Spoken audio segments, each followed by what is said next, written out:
Hello and welcome to the Emmy Awards. I'm your host, Emmy Cardinale, and this is my podcast where I talk about what I've been watching or rewatching once a week. If this is the first episode of mine that you stumble upon and you enjoy it, please feel free to follow me wherever you listen to podcasts. Like and subscribe if you're listening to this on YouTube. If you've listened to a few episodes, leaving a review would be nice. Obviously, that's optional. I appreciate you listening at all. That means a lot to me.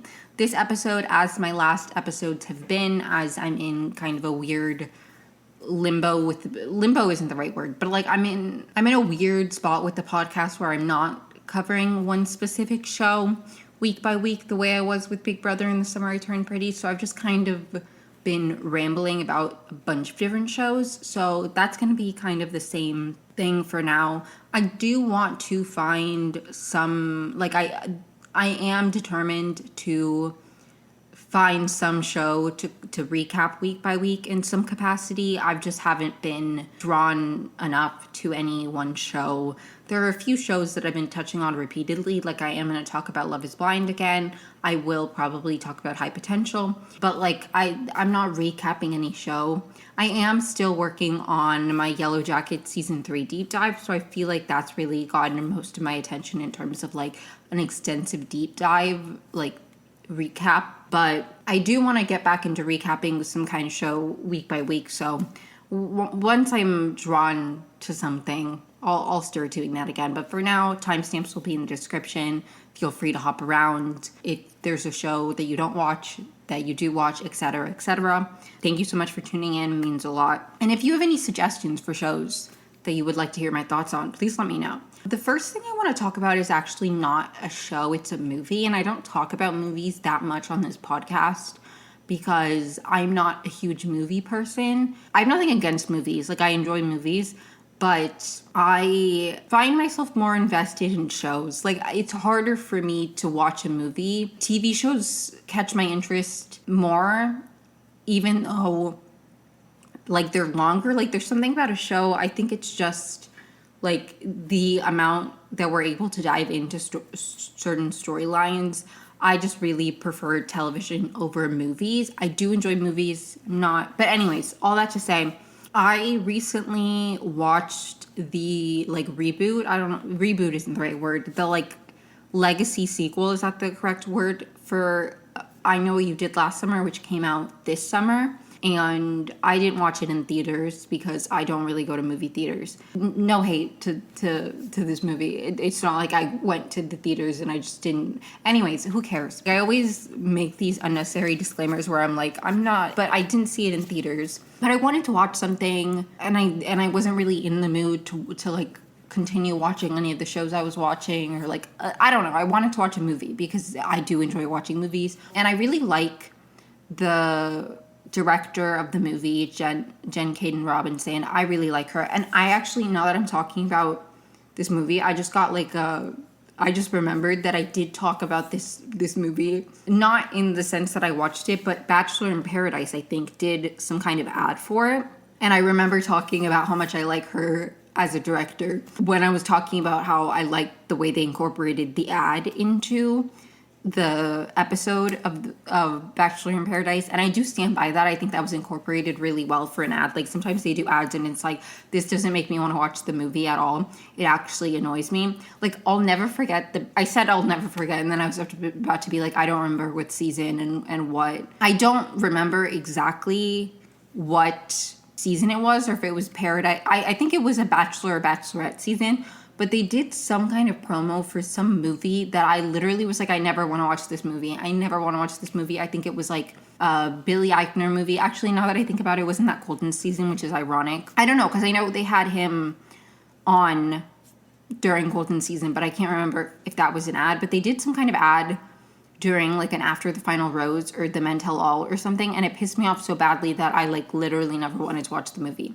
But anyways, all that to say, I really like Jen Caden Robinson. She's the creator of one of my favorite shows ever called Sweet Vicious, which it only aired for one season in 2015 or 2016, now that I think about it, 16 into 20, 2015 into 2016, I believe. I don't know. I didn't watch it until years later. I watched it in 2020. My sister like showed it to me because I was living with her. I lived with my sister for a little bit of 2020 because due to like my college campus rules, because I stayed on campus when everything shut down, you were allowed to request to stay longer at my school because it was a residential college. So like they allowed people who like they couldn't go home for whatever reason to stay. So I stayed up until the summer, but then my birthday's over the summer, and they had a rule which is super valid that if you left like the little bubble of campus, you couldn't come back. So it wasn't like I could leave like to see my sister and come back. So I just moved out for the summer, and I lived with my sister. Anyways, who cares? I'm so annoying. But anyways, so I lived with my sister in 2020, and she showed me the show, and I immediately fell in love with it, and I really, really like it. And I've like been a fan of her ever since. She also directed the Netflix movie, Someone Great. Love that movie. Also, Do Revenge. Obsessed with Do Revenge. Like, I really like her work. And, anyways, she created one of my favorite shows. It's called Sweet Vicious. Maybe I'll actually, if I know, because I'm working on the Yellow Jackets deep dive, but I'm like, maybe one day I'll do a Sweet Vicious episode because I do really genuinely love that show. Sorry, I'm going on all these unnecessary tangents, but who cares? I reflect a lot on, like, the podcast and it becoming TV focused, because that at first I was like, let me just talk about my life, but then I really got to a place where I was like, I really want a niche. And I really do think that this is a good niche for me. And I was thinking about how in college I wrote for her campus, and a lot of what I wrote about, like I ended up writing about TV a lot. And I actually did like I did an article about Sweet Vicious, and I really like rewatched the entire show and took notes episode by episode to track the arc and kind of talk about the show for the article. And I'm like, that really was like the beginning of me, not the beginning, but like that's, anyways, I'm going on all these unnecessary tangents, but I really, really like Jen Caden Robinson. I was interested in seeing this movie over the summer, but I simply was not going to go to a theater to watch it with peace and love. I just wasn't going to do that. I prefer to watch movies from the comfort of my home. So when it dropped on Netflix, I was like, you know what? Let me watch that. Perfect. And I saw a lot of critiques of the movie. Like when it came out, I saw a lot of people who had like negative things to say about it. I also did see the spoiler of who the killer was. I didn't really care. There were spoiler warnings, but I didn't care. Like I still found out, because to me that doesn't that doesn't really ruin a movie. Like in some regards it does, but I really like finding out who, like I like knowing the plot. Like for me that doesn't ruin a movie or a show. Sometimes it does, and there are moments where I'm like, I don't want to know the spoiler because I really want, like, I know the reveal's gonna really hit. But for something like a thriller, like, I didn't really care. I also wasn't particularly like I don't know. I didn't care about the spoiler at the time, and I actually kind of liked watching the movie knowing who the killer was gonna be, because I feel like I went into it being like, let me see if it really does feel like as lame of a reveal as I saw a lot of people saying it was. I liked the reveal with the whole context. It did still feel a little bit confusing. Like, I didn't love the reveal. I really enjoyed the movie. Like, I thought it was, like, I enjoyed the acting. I was captivated. Like, I didn't get bored. I found the acting to be good. I found the writing to be funny. Like, I enjoyed the movie while I was watching it. I've never seen the original I Know What You Did Last Summers, so, like, I have no stake in the game of, like, nostalgia or whatever. And I liked the twist of, or maybe not twist, but I liked the detail of, because spoiler, if you care, if you're not like me and you don't want to know the plot of a movie before you watch it. And I didn't fully know the plot. Like, there were details I didn't know in, like, relationship. Like, I didn't know the plot as a whole, but I knew who the killer was and vaguely some of her motivations. And anyways, there were, like, two people who were the killers. And spoiler, one of them was, like, from the original movie, because it was like they did like a legacy movie and they brought back a couple of characters who had survived the first massacre in the 90s. And a detail that I liked, which I didn't know this watching the movie, because I did know that one of the people from the old movies was revealed to be like helping the main killer in this movie.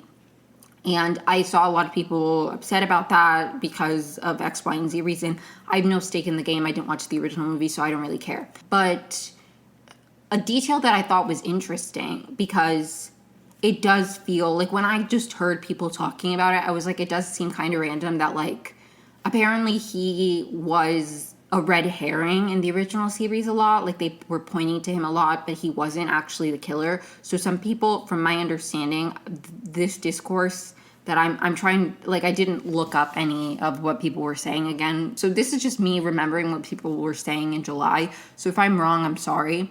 But I remember people being like, it's kind of lame that he was like a red herring, but then now he's the killer. And I thought the way they executed that made sense as somebody who hasn't seen the original movie. So maybe if I did, I'd be like, well, that's stupid because he would never do that. But I thought it made a lot of sense that he was upset about, because basically they erased this part of the history from the town. They like covered it up. So it's like these massacres never happened here.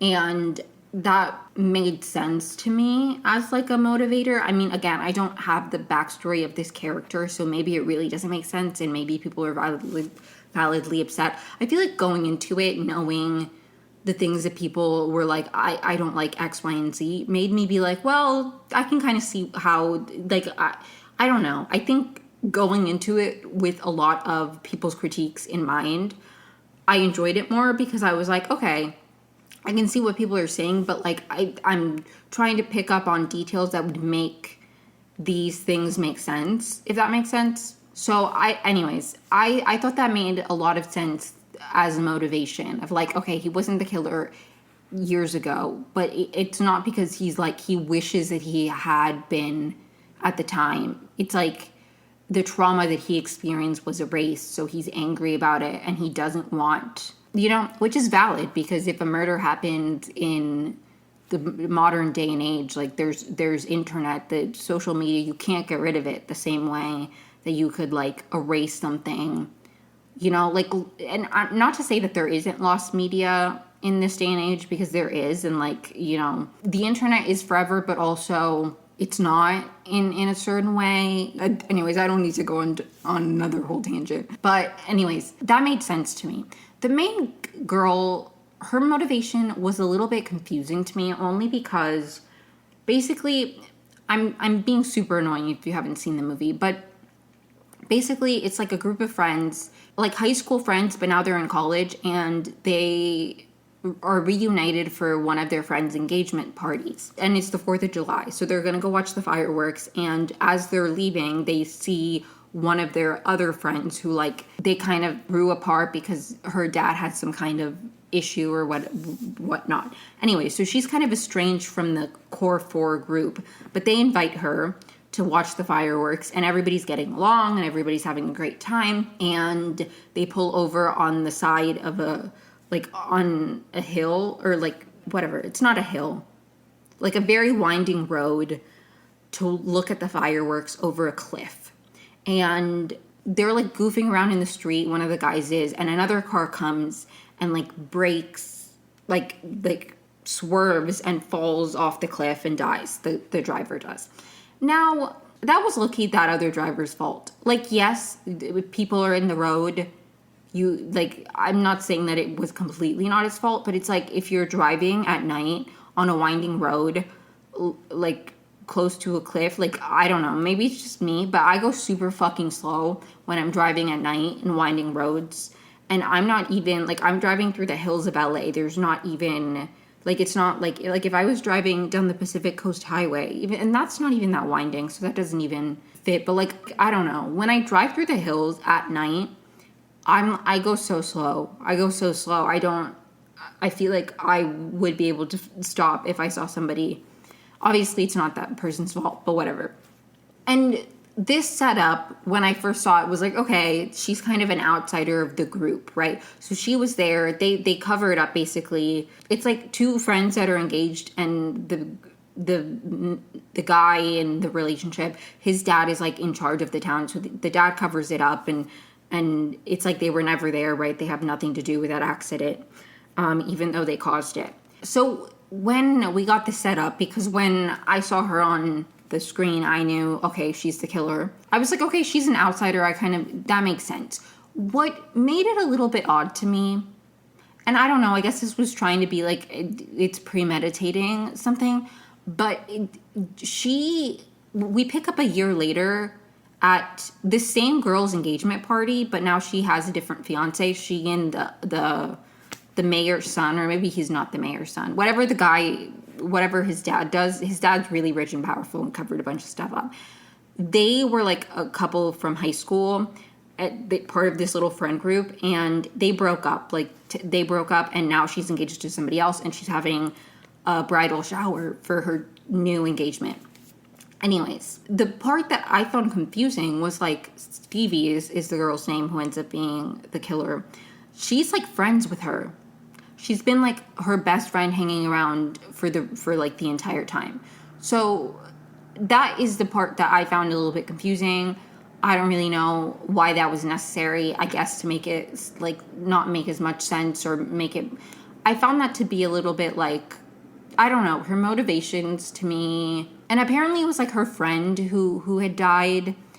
And like, I understand that. Okay, I understand that. The other guy's motivation was more compelling to me, of like, our trauma was covered up and we suffered this horrible thing, and because it makes the town look bad, they're pretending like this never happened to us.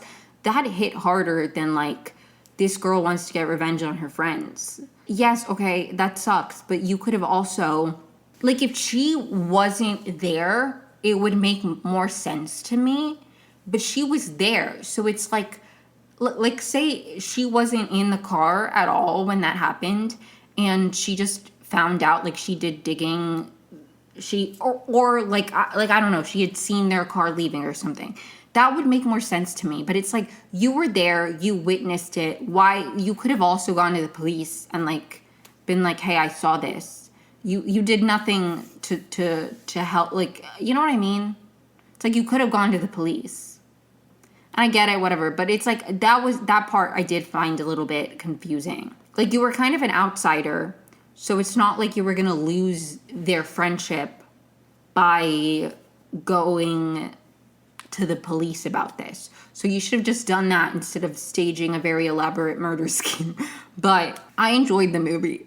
All in all, the other guy's motivation made more sense to me. Jennifer Love Hewitt was in it, and she's amazing. I love her. She was so good in the movie. I love her in everything she does. And maybe I'll watch the originals. There are a lot of movies that I'm interested in watching that I didn't before, because I used to be really afraid of horror. And like, I am still not the biggest fan of horror when it comes to like a supernatural element. Like, serial killer stuff doesn't scare me as much as like if there's like some kind of demon. I don't know.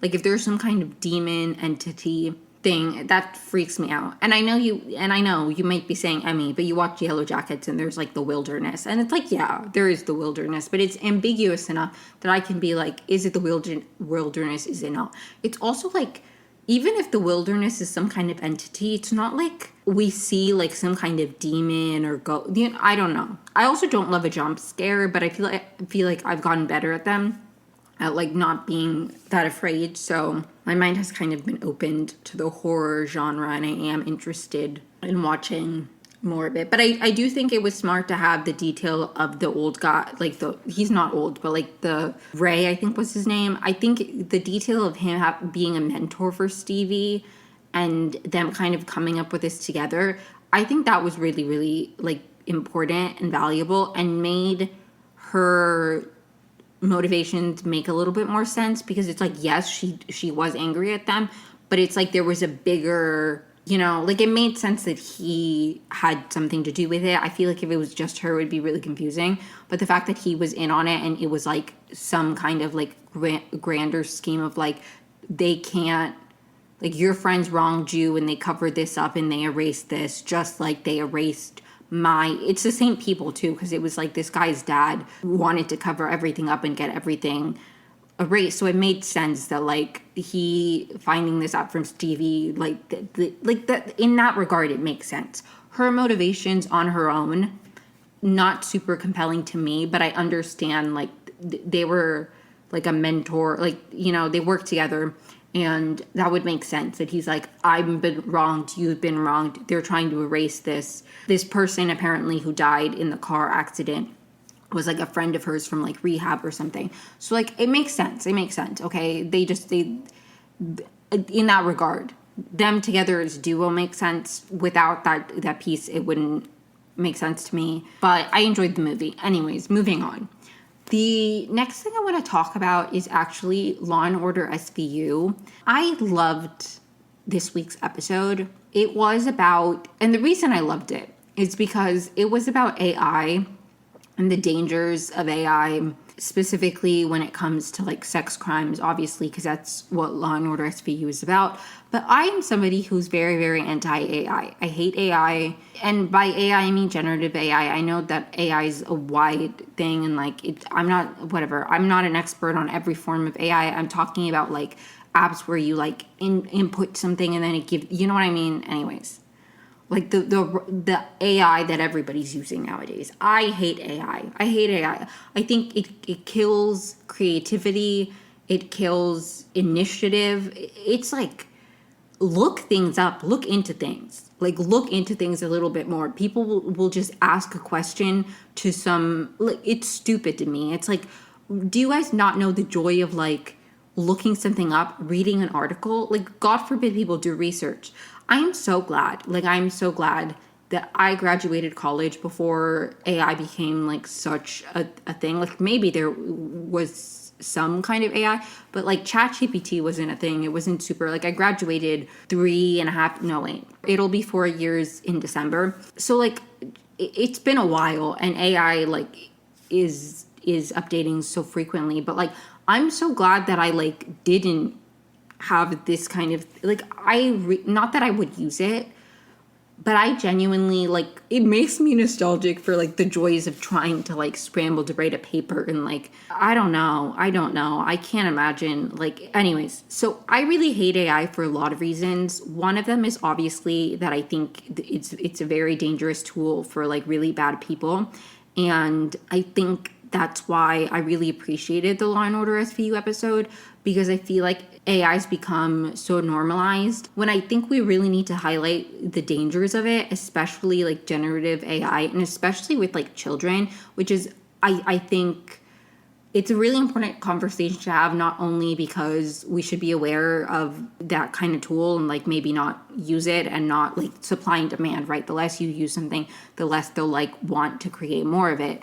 But also because I think it's a very important conversation to have about, like, children on the internet and, like, what we're sharing of children on the internet. And I think more and more people should not be posting their children on the internet, especially if you have any kind of platform. You should not have your children on the internet. Your children cannot consent to, I mean, beyond AI, children cannot consent to, like, the amount of people that have access to them if you're putting them on the internet. Because even if they like being in a video, like, when I was younger, I loved pretending I was, like, talking to a camera, you know? Like, there are people who are, like, you know, they want to perform, they want to act, they want to entertain. But you don't have the knowledge to understand, like, the reality of what it means for a bunch of strangers to be invested in your life. So it's just so dangerous to have your children on the internet at all. But I feel like even just their faces nowadays, it's so dangerous because of AI. And I really appreciated the way that the Law and Order SVU episode highlighted how dangerous it is, because explicit photos can be made of children who obviously were not, like, children are being victimized virtually. It's, like, horrifying. And deepfakes and stuff like that have obviously been a problem for a while now, but it's like, it's just so dangerous. It's so dangerous the internet is a very scary place. I really appreciated the way that it was covered. And also the fact that it like went to trial and they tried to prosecute the head of an AI company, and the jury found that he was guilty, but the judge was like, the law doesn't match this. So I appreciated the way that it was like, there is obviously a concern, and obviously this is, but like the law isn't caught up to it. And I think that is another like really dangerous thing of like technology and AI and stuff like that, is that technology is innovating faster than the government can legislate it. So it's like, you know, anyways, I really appreciated that episode. SVU for me is like, I enjoy the show. I love Olivia Benson. It's like a make-believe world where cops actually care about you. And obviously ACAB, but I understand that it's like cop propaganda.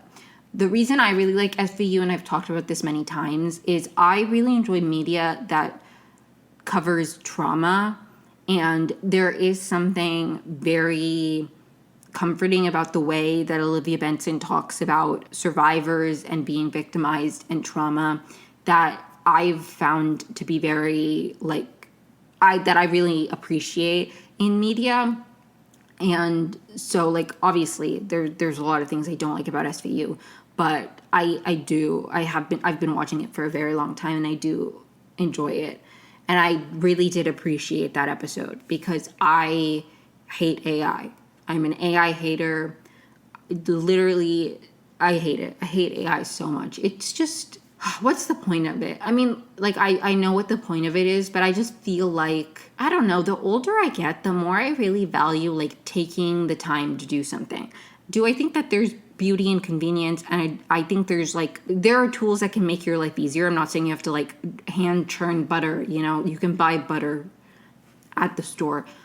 I don't know why I said that. I don't even buy real butter. We buy plant-based butter. Who cares? My point is, I'm not saying that like innovation isn't good and things that make day-to-day things easier aren't good, but I feel like AI specifically is used most of the time for like creative pursuits or for like looking into things, and I feel like it just kills intellect because it's like just like Google, and then when you Google, like read a few of the sources that come up and then check the sources. It's like, and I feel like it's really not gonna help the way that we have so many people who just buy into misinformation and will like somebody will tell them something and they'll believe it because somebody told it to them instead of like looking into things. And I just feel like AI is gonna make that even worse because people are gonna be like, well, this AI robot has to know the correct answer.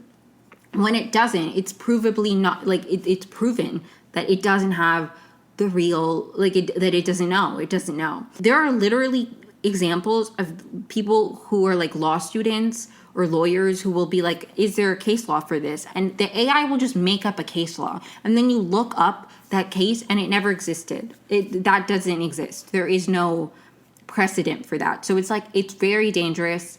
And I feel like it's giving people who don't want to look into things even less reason to look into things.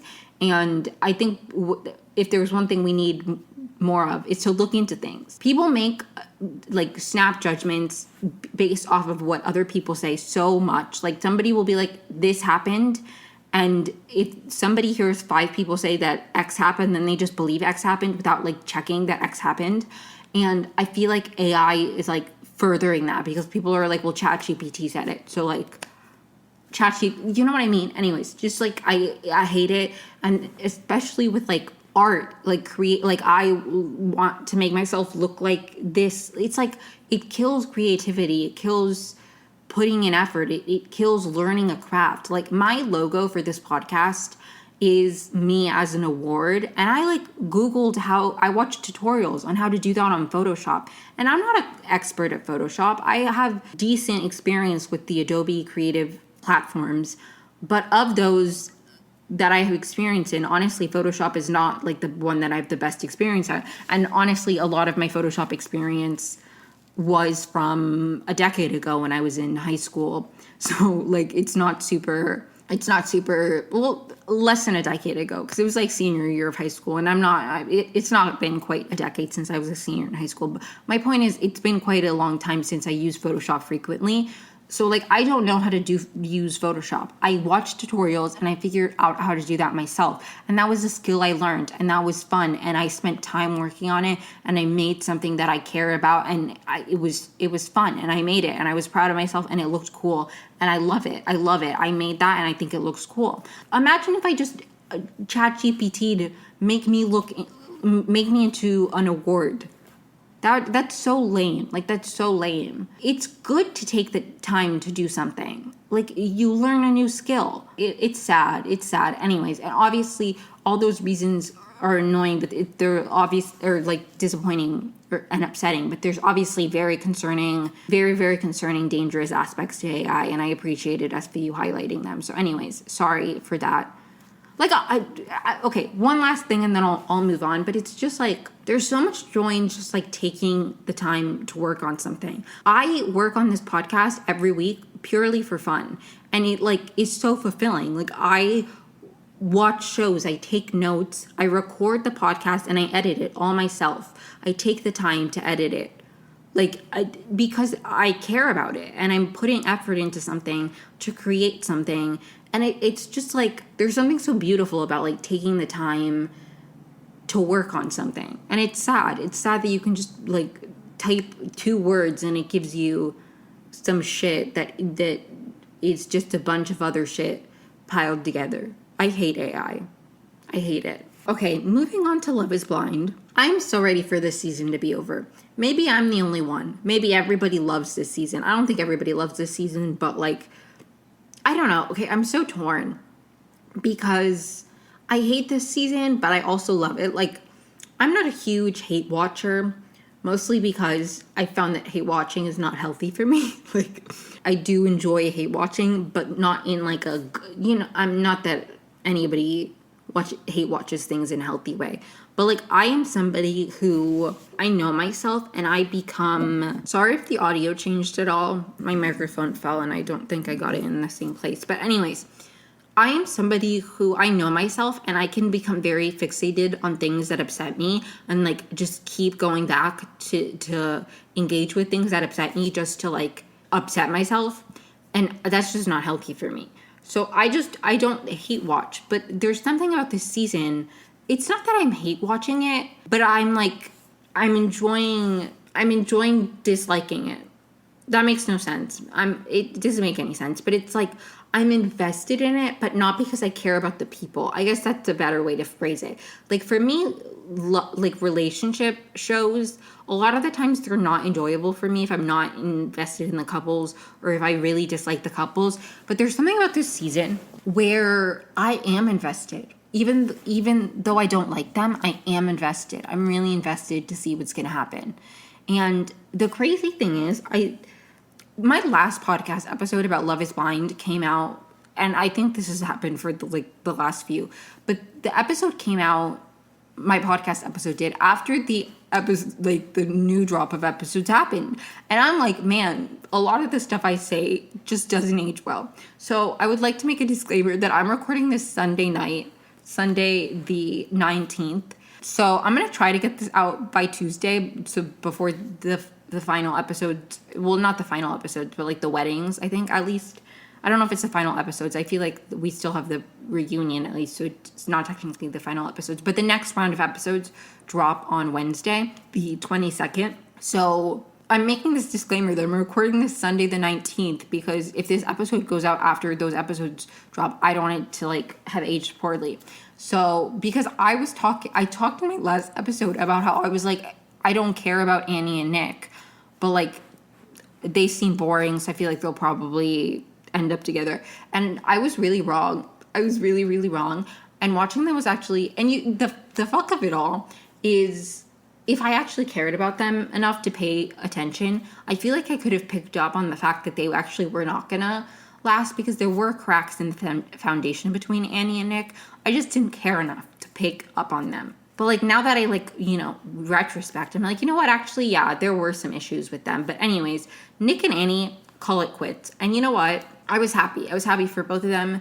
I don't think it was meant to be. I don't. I'm glad they broke up. But it was actually very disturbing to watch. Maybe disturbing is a bit too strong of a word, but it was really uncomfortable to watch because they had gotten into a fight, and then the next day, or the next time we see them, I don't know if it was the next day, they have a conversation about like that fight. And he says, and I was like cleaning my apartment with my headphones in, just listening to this, not watching the scene. And I remember being like, what? When I heard him say this, because again, I don't pay close enough attention to them. I'm sorry. I don't. I don't, which I should, but I don't because I don't care enough about them. But anyways, he said, getting to the weddings is not a happy idea for me or something along those lines. And I was like, oh my God, what? And she was like, I don't need you to tell me now. Like, it was so awkward. It was so awkward. He's like, you can't make 1 + 1 = 3. And she's like, watch me.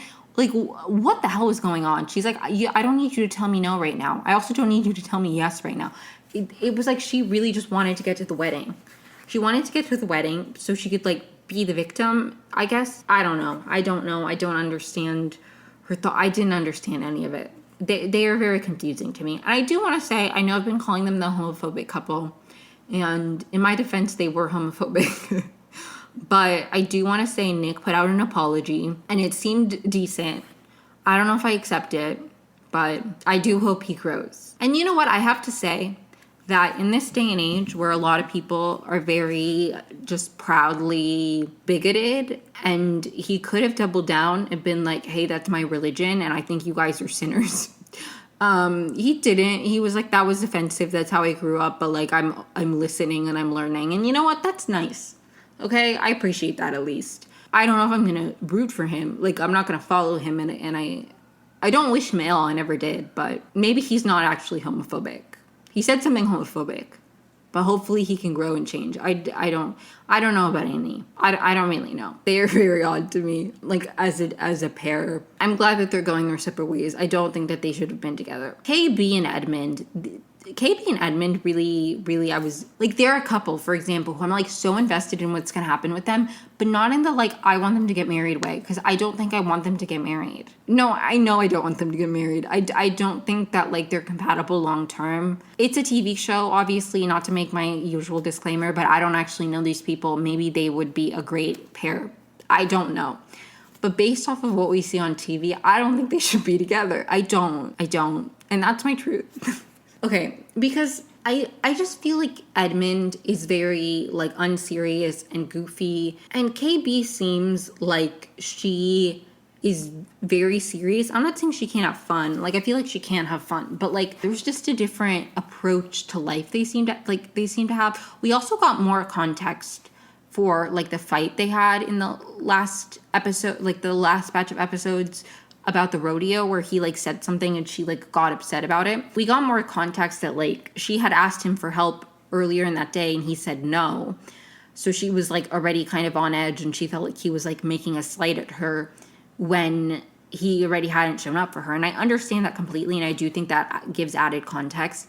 And I do just in that regard, like I think that's an example of like, it doesn't mean that Edmund is like a bad person in any capacity, or maybe it doesn't even mean that he's not ready to be in a relationship. I don't know the man, but I do think that it to me highlights a way that they are not that they're incompatible, because I think KB wants somebody who will say yes and go help her. Or, you know, even better world, you have somebody who knows, oh, she has X, Y, and Z, maybe she'll need help with this, and offer, like not even just say, yes, I'll help you when asked, but just offer the help without even being asked. Like, I think KB needs somebody a little bit more tuned into things like that, who's able to be like, oh, you need this? Yeah, I'll get it for you, of course. Like, don't worry about it. And I just don't think that Edmund is that person for her. So I just, like, I don't know. I don't see them working long term. There's a lot of conflict between them that I'm just like, I don't think that you guys should get married. I don't. And I don't think they do. I don't think anybody gets married this season except maybe Megan and Jordan. They're the only couple at this point that it, to me, seems like they're going to get married. But KB and Edmund, they have, like, that discussion. And then there's another one where they, like, go snowboarding. and they get into like a pretty big fight. She's basically like, you're different when the cameras are on, and it becomes this big thing. And I was on her side, but I just think fundamentally, like, they're not communicating in the way that the other person needs. Like, I just don't think that they're compatible. And he does kind of make up for it by like showing up for her later, by bringing her flowers and like apologizing. But basically, she's just like, you're not being accountable for the ways that you're upsetting me. And I just don't think that they are gonna work. I don't. And I don't think they get married. I doubt that they get married. I really like her. I have nothing against him either. They seemed nice together in the pods, and it's like, okay, maybe they can balance each other out. I don't think you need two people to be exactly the same. Like, I think you can have somebody who's a little bit more lighthearted and then somebody who's more serious. But I just think in terms of like what KB seems to need out of a partnership, like what would help add to her life, I don't know if Edmund is the person who's going to do that. So in that regard, I just don't think that they're meant to be together. And I don't think that they get married. Since I mentioned them, let me go on to Jordan and Megan. I really like Jordan and Megan as a duo. I feel like they're the best couple, so in that regard, I'm really clinging to them. And I'm not even like that invested in them. Like, it's not even like I love them. And like, I'm really like, if they don't get married, I'll live. Like, I'll never think about them again. I'm so serious. There are couples from Love is Blind, from the Bachelor franchise, who I'm like, I want to follow along. Big Brother even more so. Like, I was gonna say Big Brother too, but like Big Brother even more so, because I'm like plugged into the feeds. I'm invested in their relationships to an even stronger degree than I am with any other show, to be honest. Like, there are couples who I watch on television and I'm like, I want to know what happens next. I'm tuned in. I'm invested in them. I'm rooting for them. I want to see them get engaged and get married and have beautiful babies if that's what they want to do. Like, you know, there are couples that I'm invested in. And they are not a couple where I feel like that in that regard. Like, I feel like if they don't last, I'll be like, that kind of sucks, but I'll move on. But of the couples, they're definitely the ones that I feel the best about, and I definitely want them to get married. I like them. I like them as a duo, and I think that they're the most compatible, most likely to get married. And I don't have anything intelligent to say, because I don't feel like there was much that I really remember from these episodes in terms of their relationship, but like, they just seem solid to me. We had the wedding dress fitting and the like tux fittings in this batch of episodes, and I always hate this section because it feels so pointless and stupid and annoying. It's like, I don't care. Okay, and I like Say Yes to the Dress. Like, I'm somebody who actually really enjoys wedding. They don't do it well for me. I'm not invested in the dresses they're trying on or not. Like, I don't know. I'm not invested in it. But in that moment, like, it really did feel like both Jordan and Megan, when they were talking about getting married, I really believed them. Like, KB and Edmund, I was like, I don't believe them. Ali and Anton, I didn't really believe that either. Like, there's something about them that I really believe they're gonna get married. I really do. And you know what? I'm happy for them if they do. I feel like the biggest hurdle maybe seems to be that, like, being a stepmom is a big deal. Is Megan, like, there are, you know, hurdles in that regard. But in terms of, like, fundamental compatibilities, they seem to be the best match. Like, I do feel like they're a good pair. I feel like they're attracted to each other. They seem good to me. They seem solid, and I do think that they're going to get married. And you know what? I'm happy for them. Ali and Anton, I really don't like him. And I really, really like her, and I really don't like him. And I'm sorry to that man, because I don't know anything about him personally, and I'm not trying to slander him or, like, shit on him. And, like, I do wish him well. I think it's very interesting, because obviously, like, the big conversation between them this batch of episodes is his drinking. And I really am sad. Maybe sad's not the right word. I'm a little disappointed that we've yet to get, and at this point I don't feel like we're going to get it, like, a real confrontation about the strip club. Because we've gotten, like, you know, confrontations now about the drinking. But it's like, is she, like, did they have that conversation? If they did, I feel like it was breezed past. But I don't know. I hope it comes back. I doubt it, though, at this point. But basically, she checks the fridge and she's like, where did all the beers go? And he's like, I don't know, we had them. And then he says that his friend had one, and she's like, here? Like, when was he here? And he's like, no, in the lobby, which is so weird. What do you mean you brought him a beer down to the lobby? Like, that's so weird. It's like he wants to, like, he can sense that she's upset at the idea of this guy having been in their apartment without her knowing.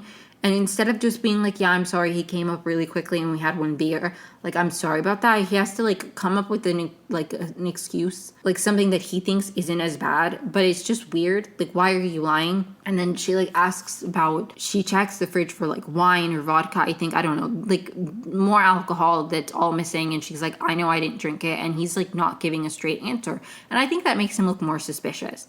Like, I think if he was just like, yeah, I like to drink every once in a while, like, I'm not trying to, like, there's something about the fact that he's, like, denying that he did consume all of that, where it's like, what's wrong? And I don't like to accuse, like, I don't know, what people's business, that's not my business, but I do think that's valid for that to be a red flag for Ali, you know, especially because it's not about the drinking itself, it's the way he's talking about it, which, like, you don't want somebody in a relationship who you bring them an issue and a concern and they, like, deflect, or they, like, I don't know if gaslight's the right word, but, like, make an excuse and then make it be like, no, but maybe gaslight is the right word, I don't know, but you don't, like, that's a horrible approach to a relationship.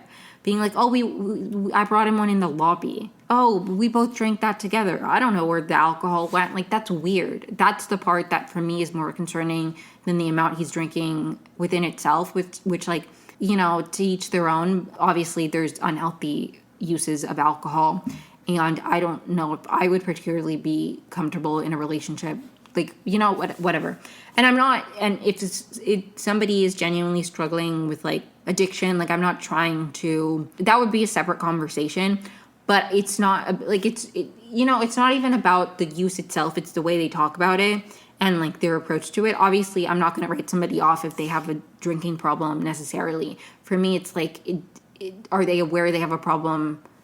And you know what I mean? Anyways, like, so, like, no stigma if that is something he's struggling with.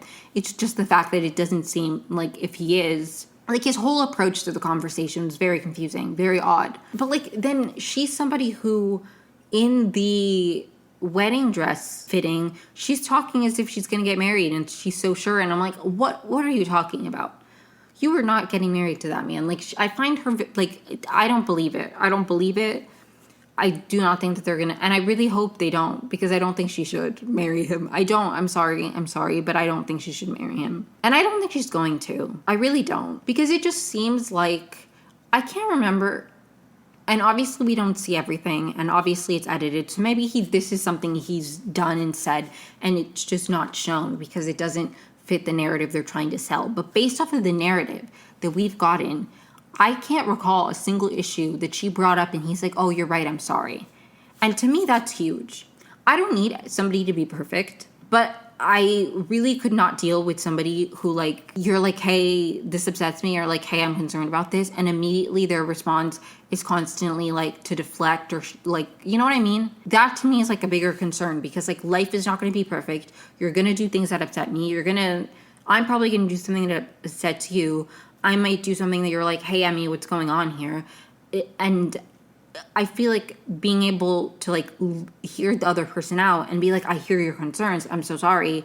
Or, like, I didn't mean it that way, I'm so sorry. Or, like, you know what, maybe I am drinking a little bit too much. Or, like, I'm not trying to drink too much. I understand why that would be a concern for you. And, like, I obviously don't want you to worry about that. Like, it's the way he talks about it that is the thing that I really can deal with. And I just don't think that she should be in a relationship with him. I don't. I think also what this batch of episodes really, the context it gave me was that I do feel like Ali and Anton have very similar, like, upbringings, and they want very similar things. Like, I think there are certain ways that they're compatible in terms of, like, the big picture stuff. Like, I think that they have similar values, it seems like. Like, when talking to their families, like, they both want kids and more traditional roles where, like, they raise their children and like, they go to church and they value certain things. Like, they seem to be compatible in a lot of those things. I just feel like their lifestyles day to day in terms of like drinking and what they prioritize and what they value, that doesn't seem super compatible to me. But I understand why they were drawn to each other in the pods, because it seems like big picture, like they do want like the same things in life, which are obviously super important. Like, you shouldn't, if somebody really wants kids and you don't, then like obviously that's a huge incompatibility. Like, that really made sense to me. Why it's like, okay, they seem like, I understand why they were drawn to each other. But I think just hopefully the process has illuminated for Ali specifically that like day to day they're not compatible. And I hope she doesn't end up with him. The next couple I want to talk about, and they might be the last couple, I don't remember. I'm going to check because I don't want to accidentally forget people. Okay, I think, yes, this is the final couple, is Joe and Madison. They are a hoot to watch. Like, I have to say, they're one of the couples that I'm like, I wasn't invested in them because I want them to be together, but I did really enjoy watching them. And their breakup was honestly, their scenes these past 2 episodes were, I really enjoyed watching it. Loved feels too strong, so I'm like, I didn't love it, but I really enjoyed watching it, if that makes sense. So anyways, at the tux fitting, all the men are like saying that they're super sure, and he's clearly like anxious about, like, everybody's like, yeah, no, for sure I want to get married, like I have no doubts, and he's like, I have doubt. Like, I feel like that really pushed him over the edge, because he was like, fuck, you know what, everybody's saying that they are sure and I'm not sure at all, and actually I'm leaning the other way. Like, I think that really was a big turning point for him. And they had him, he left the tux fitting and they ended the episode with Man-Child by Sabrina Carpenter playing as he was getting into the car, which was crazy. But then him and Madison break up, and I appreciated the breakup purely for the fact that they were just like, it was very honest. It was very honest from his end. Also added context that, because she's like, what is it? Like, she's trying to find a reason and he like doesn't have a reason.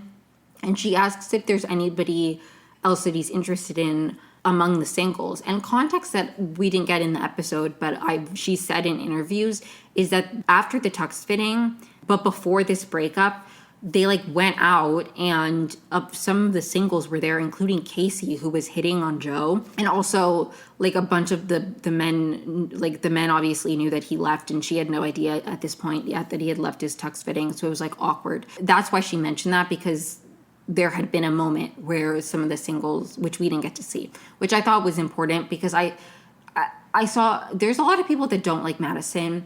And, like, they're like, oh, like, Madison is, like, really insecure and, like, needed him to give some reason. And it's, like, for me, it doesn't seem, I don't feel that way at all, to be honest. Like, it didn't seem like Madison was, like, insecure and didn't feel like he was attracted to her. Like, that's not what it was, like, giving to me at all. And Madison's even said in interviews that, like, she's never had any insecurities about, like, her physical appearance.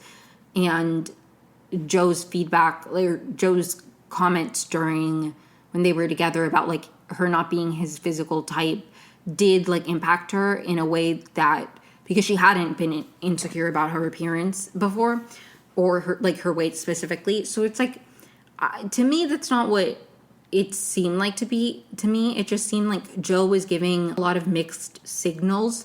And I think because of that, she was just very confused all the time. And I don't really think it's like an insecurity. I think it's this thing where, and if you've experienced, you understand it, obviously to like a different degree, because I haven't been on TV, but like when somebody is like leading you on and like messing with your emotions and being like, I like you, I don't, you know what I mean? When somebody's like fucking with your head in the way that Joe was with Madison, it's like not even about being insecure. It's just about being like perpetually confused of like, do you like me? Do you not? It's really, really like a jarring situation to be in when you're getting a lot of mixed messages. So I don't even think it was like Madison being insecure. I think it was Joe being very confusing, and that would make anybody really confused and be like, do you like me? Do you not like me? Like, what the hell's going on?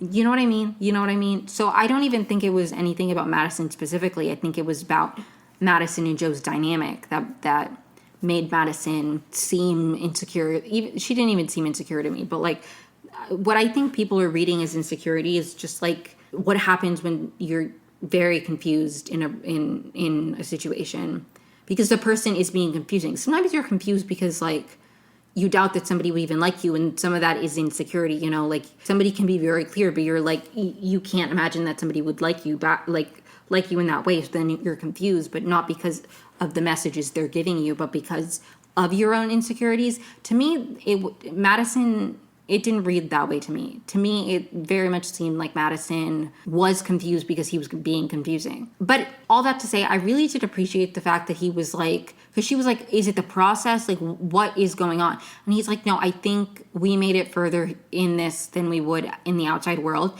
And I appreciated that. Because I feel like that is an unspoken thing, you know, and I think there are some people, especially this season, like I think Nick and Annie lasted longer because of the environment. I think Nick probably wanted out sooner. And I think he just got to a point where he was like, I'm not going to go to the weddings. Like at this point, I know, so I'm not going to get there. Like I've tried enough. And I think even KB and Edmund, to me, it seems like she's just waiting to get to the weddings. Like maybe same with like Ali and Anton. Like there are a lot of people that it feels like they're just trying to see it through to the fullest extent. Even I think Patrick is somewhat of, like I talked about this before, but I feel like Patrick was somebody who was very much like, I need to buy into the process. So it wasn't even a like, if I like Anna more, I should leave. It was a like, well, I need to see this through.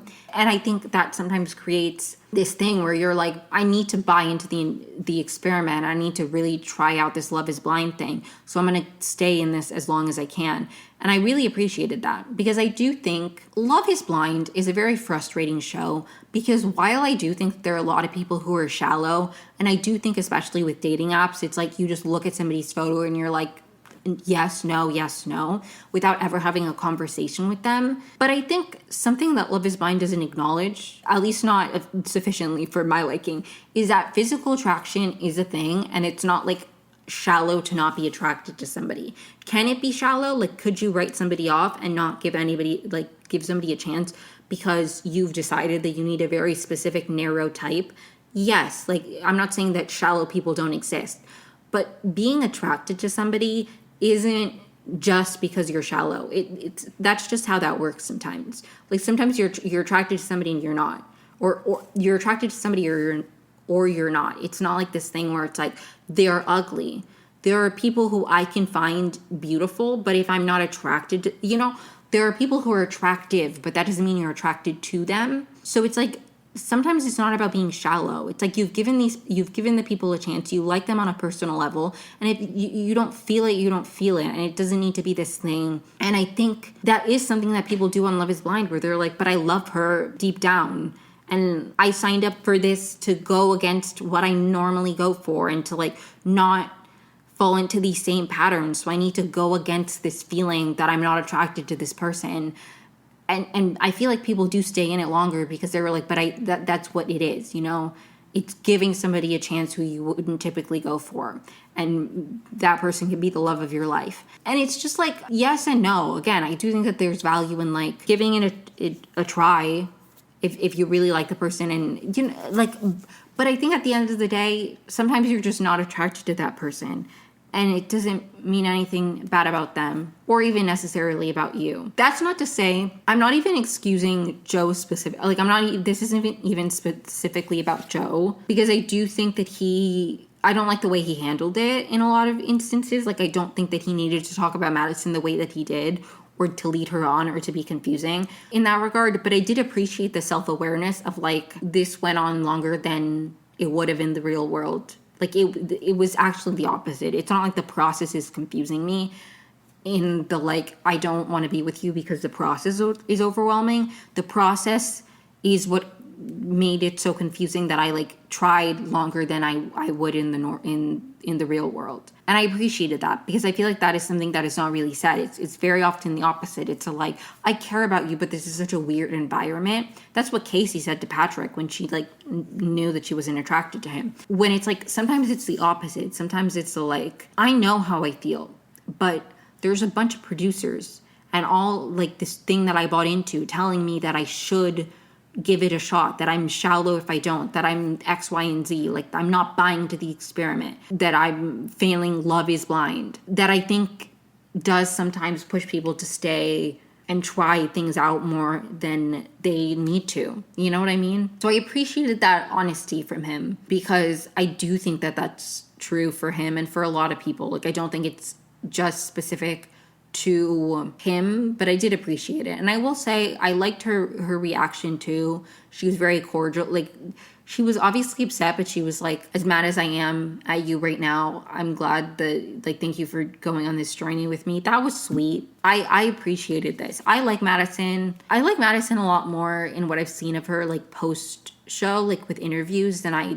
did on the show. But I really think, to me, what that's made me think about Madison is I really think it's just about the specific situation she was in with Joe. Like, I don't think it's like a Madison thing. I think she was in a very confusing environment where, and I think a lot of this probably does have to do with the process. And that's, again, not to absolve him, because I think you can be very conflicted and very confused and feel like you need to give it a chance because of the process, and also not talk about her weight in that way. I'm not excusing him at all. I just do think that there's a lot of Madison, like the critiques people had of Madison, I feel like it's genuinely just because the relationship with Joe was fucking with her head so much that she didn't know what way was up and what way was down. Because I really feel like he was just very confusing. He was very confusing. And I understand why she would then be confused and be like, do you like me? The physical stuff is great. Like, you're very touchy-feely. The sex is great. But then, you know, like, and with the cameras too, it's like you start noticing if they change on camera, off camera. You know what I mean? It's like, it's very, very confusing. It's very confusing. I don't even know. I don't know. So in that regard, it's like, I don't blame her. And I also, I blame the way he handled it, but I try to understand the position he was in terms of like why. I don't know. I still think he handled it poorly. I'm glad that they broke up as well. I don't know if there's anything else I wanted to talk about, like any other show. Do I want to talk about High Potential? I liked the episode. I have nothing intelligent to say about High Potential. The one thing I will say about High Potential is I don't know how I feel about the new guy. And I really like that actor. Like, I really like him. And I was excited when he joined the cast. Like, I remember my sister sent me a message being like, he's joining the cast. And that was exciting because I really like him. I liked him in Reba. I liked him in Shameless. I really like that actor. So I was excited. And I don't know how I feel about him. Like, I'm very confused. I don't know if I'm supposed to like him or not, because he seems to be unsure of Morgan. And it's confusing me. Is he unsure of is his interest in Morgan because he's interested in Morgan positively or negatively? Because I can't tell. It's very confusing to me. It's very, very, like, I don't know. I don't really like him. I liked the episode, like the crime. This episode was about a content house. I appreciated that. That was interesting to me. I love when influencers are talked about in the media. It was a good episode. The main thing that I'm like annoyed about is like, what's up with that guy? I can't read him. He's very confusing to me. I don't know what I'm supposed to feel about him. I don't know if other people are having the same reaction, but it's like, am I supposed to like him or am I supposed to be wary of him? Because I cannot tell. Like, I can't tell. I find him unnerving. Like, I don't know how I'm supposed to feel about him, and it's making me uncomfortable. But I love the show. I really do. That's all that I have to say for now. That sounded so dramatic. Anyways, that's all I wanted to talk about for this episode. Hope you enjoyed. If you have any suggestions for shows you want to hear my thoughts on, keep me posted. If you enjoyed the episode, please feel free to follow me wherever you listen to podcasts so you can get notified when I upload a new episode. Currently, my upload dates are like Wednesdays, Thursdays. For now, if I start recapping a show week by week, that may change. But for now, episodes will be going out Wednesdays or Thursdays. If you've listened to a few episodes and you enjoy it, please feel free to rate and review. Like and subscribe if you're listening to this on YouTube. My social media is linked down below. I post updates there sometimes, not that often to be quite honest. I'm trying to get better at it, but it's there if you want to follow me. Thank you so much for tuning in. Hope you have a great week. Bye.